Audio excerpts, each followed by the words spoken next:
Good morning. আজকে সকালবেলায় হয়ে গেছে, আজকে রবিবার। তো আজকে আমি আমার এই কুঁড়ে ঘরটাকে একটু রং দিয়ে আলপনা করব।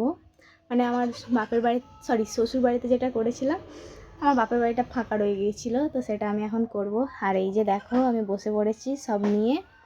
তো চলো, স্টার্টও করে দিয়েছি। তো তোমাদের ঘরে একবারে ফিনিশিং টাচ দেখাবো, কারণ আমার ক্যামেরা করার মতো কেউ নেই। আমার মাও চলে গেছে, পাপিও চলে গেছে, আমার বর বাড়ি চলে গেছে। তো আমি এখন বসে বসে একা করব।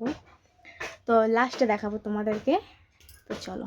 তো আমার আলপনা কমপ্লিট হয়ে গেছে, তোমরা দেখে বলো কেমন হয়েছে, অবশ্যই কমেন্ট করে জানাবে। আর অবশ্যই আমি আঁকতে পারি না, তবু আমি ইউটিউব দেখে এবং আমার মাথার বুদ্ধি দিয়ে বের করে মানে করেছি।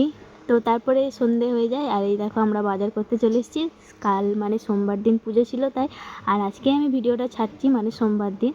তো তারপরে আমার বরের একটা জামা ছিল যেটা ছোট হয়েছিল, সেটা একটু পাল্টে নিলাম। আর এই দেখো, যতবার আসি যতবার যাই শুধু গেটই পড়ে, এত বিরক্ত করে এই যোগগ্রামের গেটগুলো, মানে বিরক্ত ধরিয়ে দেয়। আর এই দেখো, আমাদের গ্রামে আমরা ঢুকে পড়েছি। দেখো এখন থেকে কত সুন্দর লাইট দিয়ে দিয়েছে। তো তোমরা সকলে পুজো দেখতে চলে আসবে, সবার নিমন্ত্রণ রইল। টাটা।